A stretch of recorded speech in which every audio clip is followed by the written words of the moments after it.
জো নাভারোর লেখা what everybody is saying, mastering the secrets of non verbal communication. ভাবুন তো, একটা ঘরে 5 জন লোক বসে আছে, সবাই নিশ্চুপ। একজন সন্ত্রাসবাদী, বাকি 4 জন জানেই না কে সে।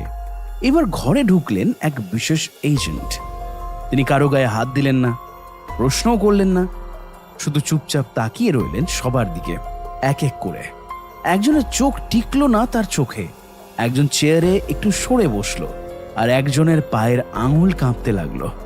মাত্র কয়েক মিনিট, তারপর এজেন্ট হেসে বললেন, এই লোকটাই আমাদের সন্দেহভাজন। এটা কোনো সিনেমার গল্প না, এটা বাস্তব জীবন, FBI এর রিয়েল লাইফ অপারেশন। আর যিনি এই অবিশ্বাস্য ক্ষমতা দিয়ে অপরাধীকে শনাক্ত করলেন, তিনি হলেন জো নাভারো, একজন সাবেক FBI কাউন্টার ইন্টেলিজেন্স অফিসার, যিনি কয়েক দশক ধরে মানুষের বডি ল্যাঙ্গুয়েজ বিশ্লেষণ করে অপরাধীদের শনাক্ত করেছেন।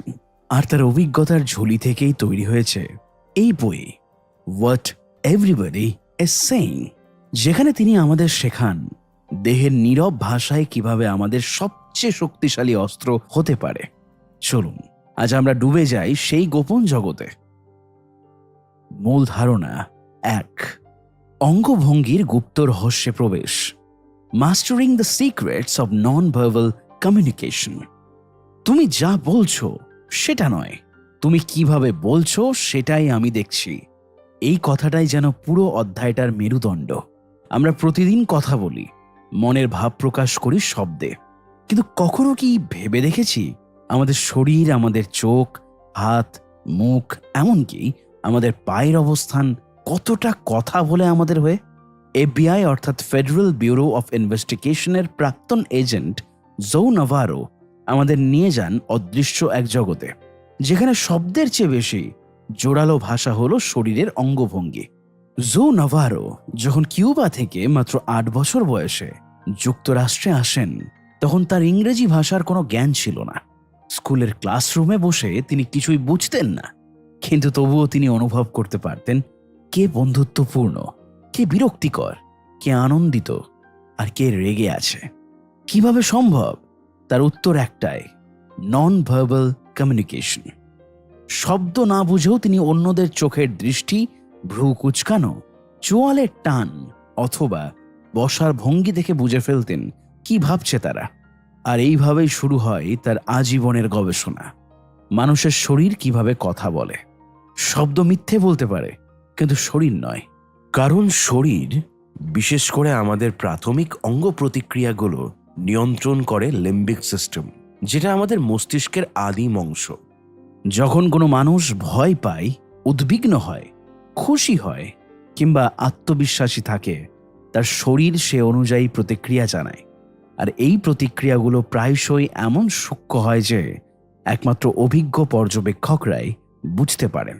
একজন কার্যকর পর্যবেক্ষক কখনোই শুধুমাত্র মুখ দেখেই সিদ্ধান্ত নেন না, কারণ মুখ হচ্ছে সবচেয়ে বেশি চর্চিত অঞ্চল। আমরা জানি কিভাবে মুখে হাসি আঁকতে হয়, কৃত্রিম মনোভাব তৈরি করতে হয়। তাই তিনি বলেন, শরীরের নিম্নভাগ, পা, হাঁটু, কোমর, এমনকি আঙুল, এই অংশগুলো বেশি বিশ্বাসযোগ্য। উদাহরণ হিসেবে ধরুন কেউ মুখে হাসছে, কিন্তু তার পা দরজার দিকে মুখ করা। এটা হতে পারে যে সে আসলে যেতে যাচ্ছে, কিন্তু সামাজিকতার খাতিরে থেকে গেছে। এমন ছোট ছোট লক্ষণই আমাদের বলে দেয় মানুষের ভেতরের সত্যটা কি। এখানে নাভারো তার FBI এজেন্ট জীবনের অভিজ্ঞতা থেকে একটি উদাহরণ দেন। একবার একজন সন্দেহভাজন ব্যক্তিকে জিজ্ঞাসাবাদ করার সময় ব্যক্তি বারবার মুখে নির্দোষ হওয়ার কথা বলছিল, কিন্তু যখন তাকে নির্দিষ্ট একটি প্রশ্ন করা হয়, তখন সে হঠাৎ ঠোঁট কামড়ে ধরে, চেয়ারে পেছনে হেলে পড়ে এবং পায়ের আঙুল সোজা হয়ে যায়। সবই ছিল অস্বস্তি এবং ভয় দেখানোর লক্ষণ। এই ছোট্ট ঘটনাই তার সন্দেহ আরো দৃঢ় করে, কারণ সে বুঝে যায় মুখ যা বলছে শরীর তা বলছে না। নাভারো সতর্ক করেন, কোনো একক অঙ্গভঙ্গিকে চূড়ান্ত সিদ্ধান্তে নিয়ে যাওয়া উচিত নয়। যেমন হাত পা গুটিয়ে বসা মানেই যে কেউ প্রতিরোধ করছে তা নয়, হয়তো সে ঠান্ডায় কাঁপছে কিংবা বিশ্রাম নিচ্ছে। তাই প্রতিটি অঙ্গভঙ্গির ব্যাখ্যা করতে হবে পরিপ্রেক্ষিত অনুসারে, অর্থাৎ কনটেক্সচুয়ালি ভাবে। তিনটি মূল ধাপ এখানে গুরুত্বপূর্ণ। নাম্বার 1, বেস লাইন নির্ধারণ, ব্যক্তি সাধারণ অবস্থায় কেমন থাকে। নাম্বার 2, একাধিক অঙ্গভঙ্গির মিল খোঁজা। নাম্বার 3, বদল লক্ষ্য করা, আচরণে হঠাৎ পরিবর্তন ঘটছে কিনা তা খেয়াল রাখা। এখানে নাভারো একটি অসাধারণ কৌশল শেখান, মানুষের শরীরের প্রতিক্রিয়াগুলোর মানচিত্র তৈরি করা। মানে আপনি যদি নিয়মিতভাবে অন্যদের শরীরের ভাষা পর্যবেক্ষণ করেন, তাহলে একটা চিত্র তৈরি হবে। কে কেমন প্রতিক্রিয়া দেয়, কোন পরিস্থিতিতে তার অভিব্যক্তি কেমন হয়, এই মানচিত্রই ভবিষ্যতের জন্য একটা দিক নির্দেশনা। আপনি সহজেই বুঝতে পারবেন আজকে তার ব্যবহার স্বাভাবিকের তুলনায় আলাদা কেন। এটা এক প্রকার মানসিক গোয়েন্দাগিরি। শরীর কখনো চুপ থাকে না, এমনকি আপনি কথা না বললেও আপনার শরীর চিৎকার করে বলে দেয় আপনি কি অনুভব করছেন। একজন আত্মবিশ্বাসী মানুষ যেভাবে হাঁটে, একজন নার্ভাস মানুষ যেভাবে চেয়ারে বসে, সবটাই হয়ে ওঠে নির্ভরযোগ্য বার্তা। যখন আপনি কারো শরীরের ভাষা বুঝতে শুরু করবেন, তখন আপনি কেবল তার শব্দ নয়, তার ভেতরের কথাও শুনতে পারবেন। এবার আমরা আলোচনা করব লিম্বিক সিস্টেম নিয়ে। এটি হচ্ছে আমাদের সততার হৃদয়, কারণ এটা এত দ্রুত কাজ করে যে মানুষ মিথ্যা বলার আগেই শরীর বলে দেয় সত্য। ধরুন আপনি অরণ্যে হাঁটছেন, হঠাৎ আপনার সামনে দাঁড়িয়ে যায় একটা সিংহ। আপনার শরীর কি করবে? শুধু চোখ নয়, পা পালানোর জন্য প্রস্তুত হবে, গলা শুকিয়ে যাবে, হাত পায়ের তাল সাম্য হারাবে, শরীর শক্ত হয়ে যাবে। এইসব প্রতিক্রিয়া আসে লিম্বিক সিস্টেম থেকে, কারণ সে জানে এটা জীবন মৃত্যুর প্রশ্ন। আজ আমরা হয়তো অফিসে বসে মিটিং করি, কিন্তু মস্তিষ্ক এখনো সেই আদিম বিপদকে ভয় পায়। তাই কোনো অস্বস্তিকর প্রশ্ন এলে আমাদের মুখ শুকিয়ে যায়, হাত ঘামতে থাকে, পা নাড়াচাড়া করে। শব্দ না হলেও শরীর চিৎকার করে বলে দেয় আমি এখন নিরাপদ বোধ করছি না। লিম্বিক সিস্টেম 3টি ধাপে প্রতিক্রিয়া জানায়। নাম্বার 1, ফ্রিজ, স্থির হয়ে যাওয়া। প্রথমত আমরা চুপ হয়ে যাই। পশুরাও হঠাৎ কোনো শব্দ পেলে স্থির হয়ে যায়, কারণ হালকা শব্দ করলেও শিকারী টের পেতে পারে। ফ্রিজ প্রতিক্রিয়া হচ্ছে পরিবেশ বোঝার সময়। নাম্বার 2, ফ্লাইট, পালিয়ে যাওয়া। পরিস্থিতি বিপজ্জনক হলে আমাদের শরীর পালানোর প্রস্তুতি নেয়। পা দরজার দিকে মুখ করে হাত পা সরে যায়, চোখ সরে যায়, সবই পালানোর সংকেত। নাম্বার 3, ফাইট, লড়াই। শেষ ধাপে যদি পালানো সম্ভব না হয়, আমরা লড়াইয়ের জন্য প্রস্তুত হই। হাত মুষ্টিবদ্ধ হয়, চোখ সরাসরি তাকায়, নাক ফুলে ওঠে, শরীর শক্ত হয়ে যায়। এই 3টি প্রতিক্রিয়ায় আসে সম্পূর্ণ স্বয়ংক্রিয়ভাবে। মনে রাখবেন, এটা কোনো চিন্তার বিষয় নয়, এটা আমাদের লিম্বিক উত্তরাধিকার। একটা দৃশ্য কল্পনা করুন, আপনি বসে আছেন এক মিটিংয়ে, বস হঠাৎ আপনাকে জিজ্ঞেস করেন গত প্রজেক্টের রিপোর্ট কোথায়।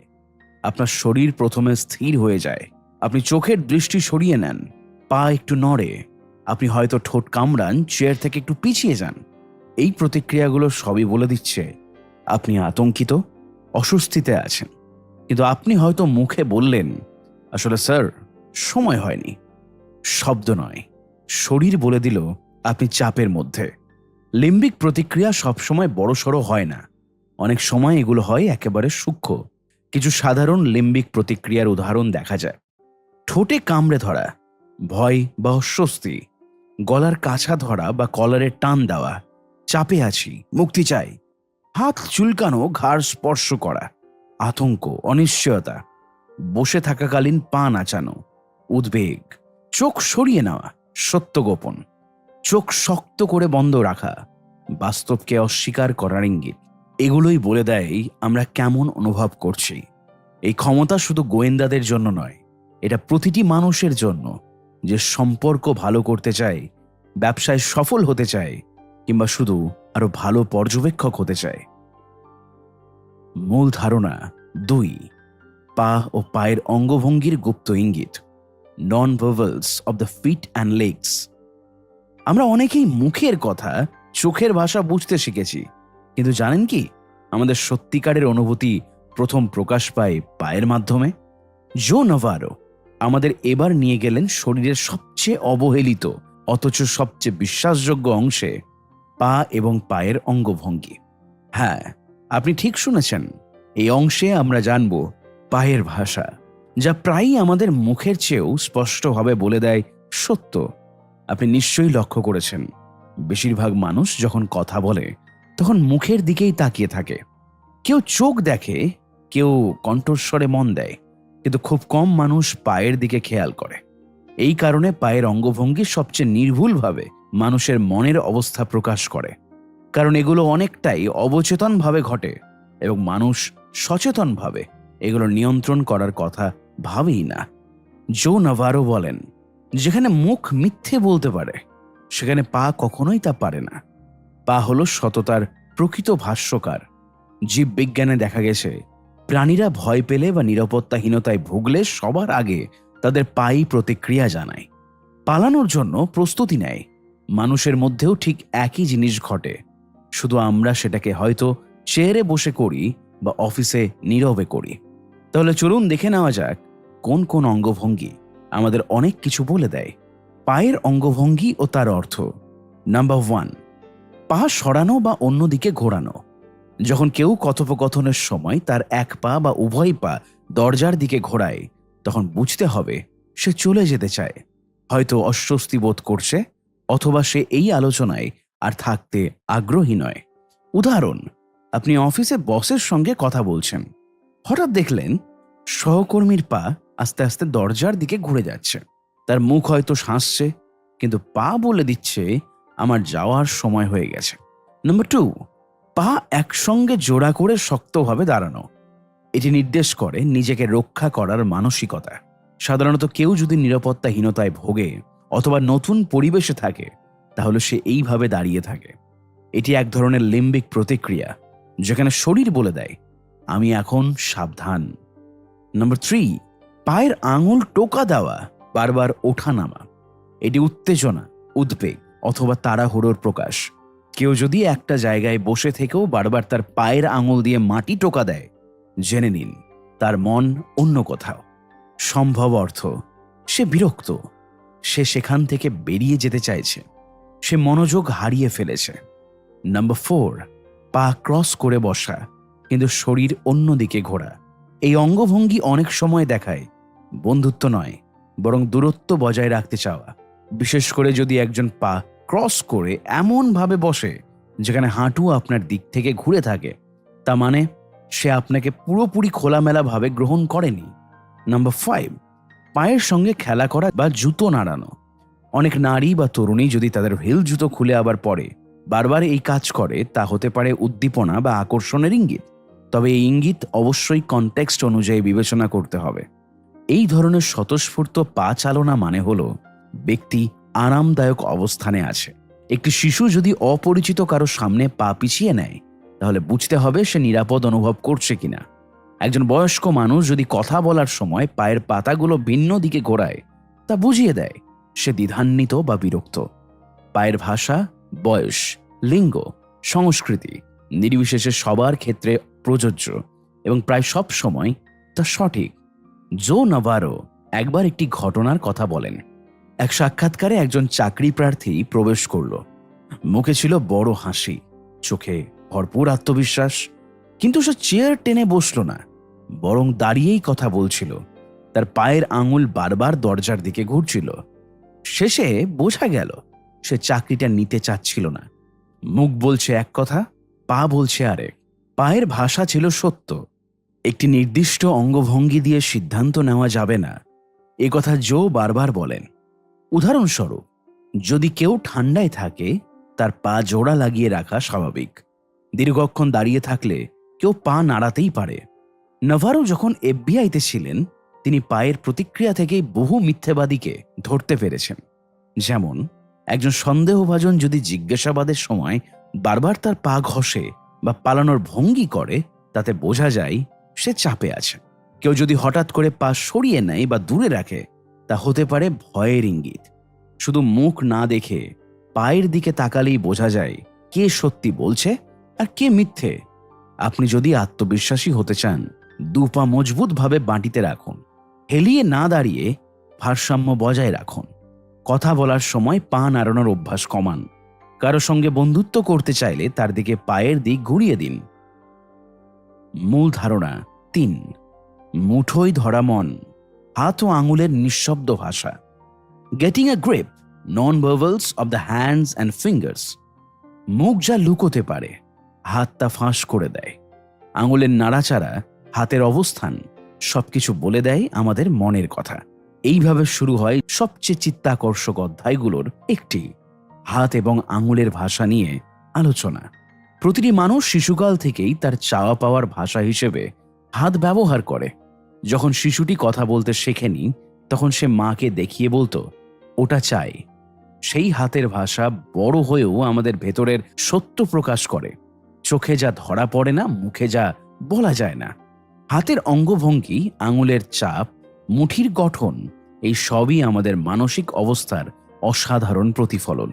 এখন ধরুন আপনি একজন নেতার সামনে দাঁড়িয়েছেন। তিনি কথা বলছেন, কিন্তু তার হাত দুটি মুঠো করে রাখা অথবা জোর করে আঙুল চেপে রেখেছেন। এই মুহূর্তে আপনি কি বুঝবেন? জো নাভারো বলেন, এমন অঙ্গভঙ্গি হতে পারে আত্মবিশ্বাসের অভাব, চাপের অনুভব কিংবা রাগের দমন, যা কণ্ঠে নয়, হাতে প্রকাশ পেয়েছে। হাত ও আঙুলের কয়েকটি সাধারণ অঙ্গভঙ্গি এবং তাদের মানে: 1, হাত লুকিয়ে রাখা, পকেটে ঢুকিয়ে রাখা, আড়াল করা। একজন মানুষ যখন তার হাত লুকিয়ে রাখে, তা প্রায়ই অবিশ্বাস, লজ্জা বা কিছু গোপন রাখার চিহ্ন। এটি বিশেষভাবে গুরুত্বপূর্ণ যখন কোনো আলোচনা চলছে এবং কেউ তার হাত আড়াল করছে। তবে বুঝতে হবে, সে হয়তো কিছু বলছে না, কিন্তু তার মন সম্পূর্ণ খোলা নয়। নাম্বার 2, হাত খোলা রেখে কথা বলা। এই অঙ্গভঙ্গিটি হলো আত্মবিশ্বাস, খোলামেলা মনোভাব এবং বিশ্বাসযোগ্যতার লক্ষণ। উদাহরণ: একজন রাজনীতিবিদ জনসভায় বক্তব্য রাখছেন, দুহাত ছড়িয়ে বলছেন, আমি আপনাদের পাশে আছি। এখানেই হাত বলছে, আমি লুকোচ্ছি না। নাম্বার 3, হাত ঘষা। এই কাজটি সাধারণত দেখা যায় যখন মানুষ চিন্তিত, দ্বিধাগ্রস্ত বা অস্বস্তিতে থাকে। বিশেষ করে যদি কেউ নিজের হাতের তালু ঘষে অথবা আঙুল দিয়ে অন্য হাত ম্যাসাজ করে, তবে বুঝে নিতে হবে সে চাপের মধ্যে রয়েছে। নাম্বার 4, আঙুল টোকা দেওয়া বা মেজাজি আঙুল চালনা। যেমন টেবিলে আঙুল দিয়ে শব্দ করা, পেন্সিল ঘোরানো, আঙুল মোচড়ানো। এইসব অঙ্গভঙ্গি নির্দেশ করে অস্থিরতা, বিরক্তি কিংবা দ্রুত সিদ্ধান্ত চাইছে এমন মনোভাব। নাম্বার 5, মুঠি পাকানো, ক্লেনচিং ফিস্টস।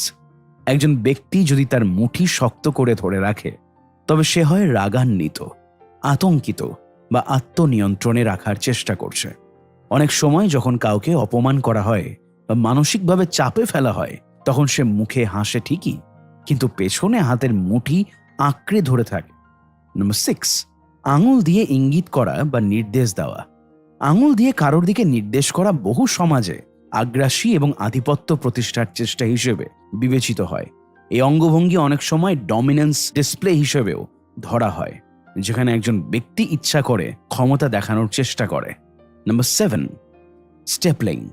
এই ভঙ্গিটি সাধারণত দেখা যায় যখন কেউ অত্যন্ত আত্মবিশ্বাসী, আঙুলের ডগা একে অপরকে ছুঁয়ে রেখে হাতকে মন্দিরের আকৃতি দেওয়া হয়।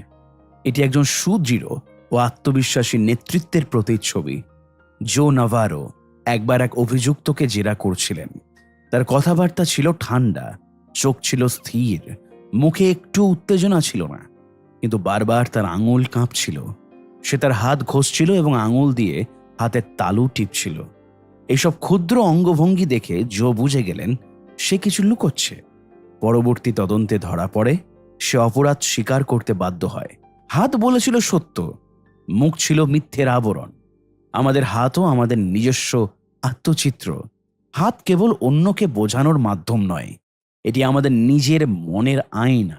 আমরা যদি চিন্তিত হই, হাত দিয়ে চুলে হাত দিই, রেগে গেলে মুঠি পাকায়, ভয় পেলে হাতের তালু ঘামে, আঙুল চেপে ধরি, আত্মবিশ্বাসী হলে হাত ছড়িয়ে কথা বলি। হাত মেলানো বা হ্যান্ডশেক এর কয়েকটি ধরন। নাম্বার 1, ঠান্ডা ও আলগা করমর্দন। এটি অনাগ্রহ বা অনিচ্ছার ইঙ্গিত। নাম্বার 2, জোরালো করমর্দন। এটি অনেক সময় অগ্রাসন বা কর্তৃত্ব দেখানোর চেষ্টার লক্ষণ। নাম্বার 3, সাম্যপূর্ণ করমর্দন, ভার্টিক্যাল হ্যান্ডশেক। হাত যখন সমানভাবে রাখা হয়, এটি বোঝায় সম্মান ও সমতা। যখন কেউ মিথ্যে বলে তার হাতের আচরণ অস্বাভাবিক হয়ে ওঠে। হয় সে হাত খুব কম ব্যবহার করে অথবা খুব অস্থির হয়ে যায়। হাত কখনো স্ক্রিপ্টেড হয় না, তাই কেউ যদি অতি হিসেব করে হাত নাড়ায় বোঝা যায় তার মধ্যে কৃত্রিমতা আছে। এই অংশে শেখা 10টি মূল পয়েন্ট। নাম্বার 1, হাত ও আঙুল অবচেতনভাবে মনোভাব প্রকাশ করে। নাম্বার 2, খোলা হাত খোলামেলা মনোভাবের প্রতীক। নাম্বার 3, আড়াল করা হাত মানে সতর্কতা বা অস্পষ্টতা। নাম্বার 4, হাত ঘষা চাপের প্রকাশ। নাম্বার 5, মুঠি পাকানো রাগ বা নিয়ন্ত্রণের লক্ষণ। নাম্বার 6, আঙ্গুলের মন্দিরা আকৃতি আত্মবিশ্বাসের চূড়ান্ত প্রকাশ। নাম্বার 7, টোকা দেওয়া বা নাড়াচাড়া অস্থিরতা বোঝায়। নাম্বার 8, করমর্দন অনেক তথ্য দেয়, আগ্রহ, কর্তৃত্ব, বন্ধুত্ব। নাম্বার 9, হাত মিথ্যুককে ধরিয়ে দেয়। নাম্বার 10, পুরো বিশ্লেষণ করতে হয় প্রেক্ষাপট বুঝে, ব্যক্তির স্বভাব জেনে। মূল ধারণা 4, মনের ক্যানভাস মুখের নন ভার্বাল ভাষা, the mind's canvas non verbals of the face. ভাবুন, এক মুহূর্তের জন্য আপনি কোনো বন্ধুর সাথে গল্প করছেন। হঠাৎ করে সে হেসে উঠল, কিন্তু আপনি ঠিক বুঝে উঠতে পারলেন না হাসিটা সত্যিই কিনা। তার ঠোঁটে হাসি আছে কিন্তু চোখে এক ফোঁটাও নয়। আপনি তখন ভাবলেন কিছু তো একটা ঠিক নেই। এই মুহূর্তেই আপনি জো নাভারোর ভাষায় নন ভার্বাল ইন্টেলিজেন্স ব্যবহার করলেন, অর্থাৎ আপনি শরীরের ভাষা পড়লেন। মুখই আমাদের মনের সবচেয়ে প্রাঞ্জল ক্যানভাস, আর এই অধ্যায়ে জো নাভারো সেই ক্যানভাসের প্রতিটি রেখা, প্রতিটি ছায়া, প্রতিটি সিগন্যাল বিশ্লেষণ করেছেন। মুখের ভাষা মনের দর্পণ। জো বলছেন, মুখ হলো এক চমৎকার প্রতিফলনশালা, যেখানে আবেগ, চিন্তা, সন্দেহ, ভয়, আনন্দ সবকিছু যেন ছোট ছোট আঁচড়ে ফুটে ওঠে। কিন্তু সমস্যা হলো এই মুখ সবচেয়ে বেশি ম্যানিপুলেটেড হয়।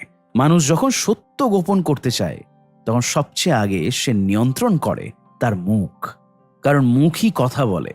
মুখই চোখে পড়ার মতো সবচেয়ে চলমান অংশ। এই কারণে মুখের ভাষা বিশ্লেষণ করতে গেলে আমাদের খুব সূক্ষ্ম হতে হয়। একটি সামান্য ভ্রু কুঁচকে যাওয়াই অনেক কিছু বলে দিতে পারে। তাই আসুন আমরা মুখের প্রতিটি অংশকে আলাদা করে দেখি। একজন গোয়েন্দার মতো। চোখ আত্মার আয়না, আবেগের পর্দা। নাভারো বলেন, চোখ আমাদের সবচেয়ে সত্য কথা বলে, কারণ এগুলো স্বয়ংক্রিয়। আপনি যদি ভয় পান, আনন্দ পান কিংবা চমকে যান, চোখ সেটা সঙ্গে সঙ্গে প্রকাশ করে। নাম্বার 1, চোখের প্রসারণ ও সংকোচন। আপনি কাউকে দেখে আনন্দিত হলে আপনার চোখের পিউপিল বড় হয়ে যায়, এমনকি আপনি সেটা চাইলেও বন্ধ করতে পারবেন না।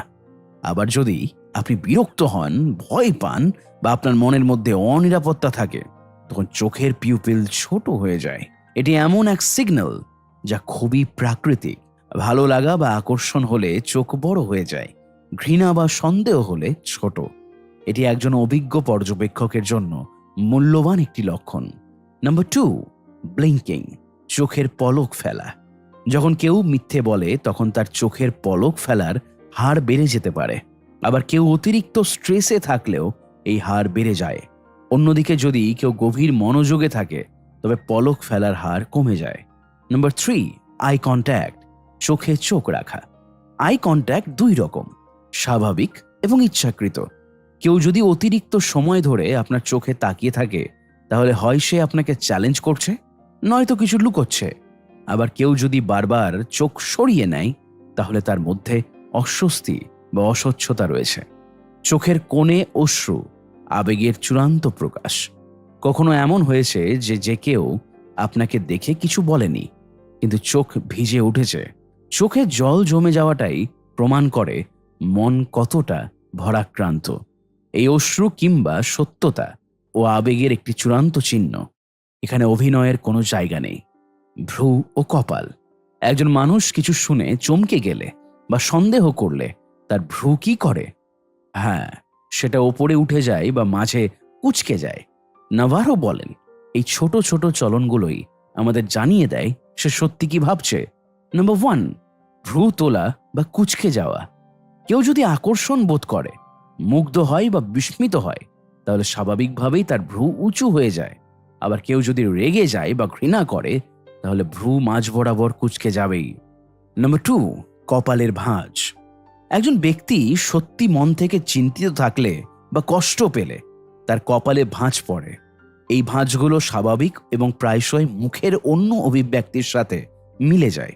কিন্তু কেউ যদি শুধু নাটক করে, তাহলে সে ভাঁজ হয় না। এটা গোয়েন্দারা খুব গুরুত্ব দিয়ে দেখে। নাক ও ঠোঁট অসন্তুষ্টি, তাচ্ছিল্য ও আত্মনিয়ন্ত্রণের চিহ্ন। নাম্বার 1, নাক সিটকানো। নাভারো বলেন, কেউ যদি কোনো কিছু ঘৃণা করে বা অবজ্ঞা করে, তখন তার নাক একটু সিটকে যায়, যেন কোনো দুর্গন্ধ পাচ্ছে।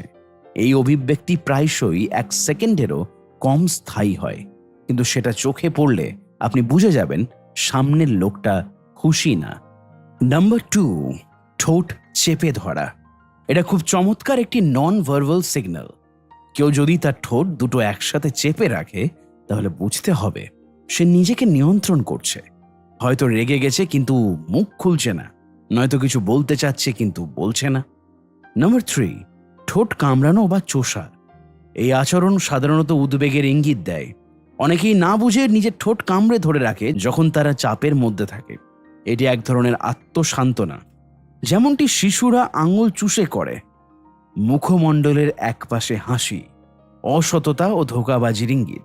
আপনি হয়তো দেখেছেন কেউ কেউ হাসে শুধু মুখের এক পাশে। নাভারো বলছেন, এই এক পাশা হাসি অনেক সময় তাচ্ছিল্য, প্রতারণা অথবা অভ্যন্তরীণ তৃপ্তির প্রকাশ। একজন মিথ্যাবাদী যখন ভাবে আমি ধরাই পড়লাম না, তখন এই ধরনের বিজয়ী এক পাশা হাসি মুখে ফুটে উঠতে পারে। এটি দেখে গোয়েন্দারা সন্দেহ করে, কারণ এই হাসি সাধারণভাবে আসে না। সত্যিকারের হাসি বনাম মিথ্যে হাসি। কিভাবে বুঝবেন কার হাসি আসল? সহজ একটা সূত্র দিয়েছেন নাভারো। যদি কেউ সত্যি আনন্দিত হয়ে হাসে, তাহলে শুধু ঠোঁট নয়, তার চোখের পাশে ক্রসফিট বা ছোট ছোট রেখা তৈরি হয়। এই রেখা তৈরি না হলে বুঝবেন হাসিটা কৃত্রিম। এই কারণেই অনেক সময় ছবি তুললে বলা হয় স্মাইল প্লিজ, কিন্তু অধিকাংশ মানুষ তখন কৃত্রিম হাসি দেয়। চোখের কোণ থেকে তা ধরা পড়ে। গাল ও চোয়াল, স্ট্রেস, রাগ ও আত্মসংযমের ঘাঁটি। নাম্বার 1, চোয়াল শক্ত করে ধরা। যখন কেউ রাগ চেপে ধরে রাখে বা কোনো কষ্ট সহ্য করে, তখন তার চোয়াল শক্ত হয়ে যায়। নাভারো বলেন, এটা এমন এক লক্ষণ যা মানুষ নিয়ন্ত্রণ করতে পারে না। এমনকি দাঁত চেপে রাখার আওয়াজও অনেকে দেয়। নাম্বার 2, গাল ফুলে ওঠা বা টেনে নেওয়া। কেউ যদি হঠাৎ করে দম নেয় এবং গাল ফুলিয়ে রাখে, তাহলে বুঝতে হবে সে নিজেকে সামলাচ্ছে, হয়তো একটা কঠিন কিছু শুনেছে বা বলছে। আবার কেউ যদি গাল টেনে নেয়, তাহলে সেটা উদ্বেগ বা অস্বস্তির প্রকাশ। অতি নাটকীয় মুখভঙ্গি, অতিরঞ্জনের ফাঁদ। নাভারো একটি গুরুত্বপূর্ণ দিক তুলে ধরেছেন। কেউ যদি অতিরিক্ত নাটকীয় মুখভঙ্গি করে, তাহলে সচেতন থাকতে হবে। যেমন খুব বেশি চোখ বড় বড় করা, মুখ হাঁ করে রাখা, কপাল চেপে ধরা, সবই হতে পারে ইচ্ছাকৃত নাটকীয়তা। একজন সত্যিকারের মানুষ সাধারণত এত বেশি নাটক করে না। এই ধরনের মানুষ হয় নিজেকে আকর্ষণীয় দেখাতে চায়, নয়তো মিথ্যা কিছু লুকোতে চায়। সবশেষে মুখের ভাষা বুঝতে হলে প্রেক্ষাপটও বুঝতে হবে। কেবল একটি মুখভঙ্গি দেখে সিদ্ধান্ত টানা যাবে না। আপনাকে দেখতে হবে পুরো শরীরের ভাষা, চারপাশের পরিবেশ, পরিস্থিতি এবং কথোপকথনের প্রেক্ষাপট। মুখ একটা অংশ, পুরোটা নয়। তবে মুখ থেকেই আমরা সূচনা করতে পারি, কারণ মনের যত রহস্য তার আঁচড় সবার আগে পড়ে মুখের ক্যানভাসেই। মূল ধারণা 5, প্রতারণা শনাক্তকরণ। সাবধানে এগিয়ে চলুন। Detecting deception, proceed with caution. ধরুন আপনি একজন বন্ধুর সঙ্গে বসে আছেন। কথার এক পর্যায়ে সে বলে, না রে, আমি তো ওটা করিনি। আপনি তাকিয়ে দেখলেন সে কথাটা বলার সময় গলা একটু কেঁপে উঠল, ঠোঁটটা টিপে ধরলো আর একটু পরেই চোখ সরিয়ে নিল। আপনার মনের মধ্যে তখন একটা সন্দেহ জাগে, সে কি সত্যি মিথ্যা বলল? আমরা প্রতিদিন কারো না কারো কথায় সন্দেহ করি, কিন্তু কেউ সত্য বলছে, কেউ চাপা দিচ্ছে, কেউ কৌশলে ভুল পথে চালাচ্ছে আমাদের বিশ্বাসকে। কিন্তু সত্যি বলতে কি, মিথ্যা শনাক্ত করা কোনো ম্যাজিক নয়, বরং এটা কখনোই শতভাগ নিশ্চিত করার মতো কোনো পদ্ধতি নয়। এই অধ্যায়ে জো নাভারো আমাদের শেখান কিভাবে সাবধানতার সঙ্গে পর্যবেক্ষণ আর কনটেক্সট বুঝে আমরা মিথ্যার ইঙ্গিত ধরতে পারি, কিন্তু বারবার মনে করিয়ে দেন এই পথে হাঁটতে গেলে আমাদের এক্সপার্ট হতে হবে, ইগোয়েস্টিক নয়। মিথ্যা ধরা মানেই গোয়েন্দাগিরি নয়, বরং মানব চরিত্র বোঝা। নাভারো বলেন, মিথ্যা ধরতে হলে আমাদের গোয়েন্দাদের মতো মাথা খাটাতে শিখতে হবে। কিন্তু তার থেকেও বেশি দরকার সংবেদনশীলতা ও ধৈর্য। আমরা অনেক সময় এক দুটো সিগন্যাল দেখেই ধরে নিই, এই তো ধরা পড়ে গেছে। কিন্তু এই ধরনের তাড়াহুড়ো থেকেই সবচেয়ে বেশি ভুল হয়। মানুষ মিথ্যে বলে কেন? প্রথমেই নাভারো বিশ্লেষণ করেন মানুষ কেন মিথ্যে বলে। এর পেছনে কয়েকটি বড় কারণ থাকে।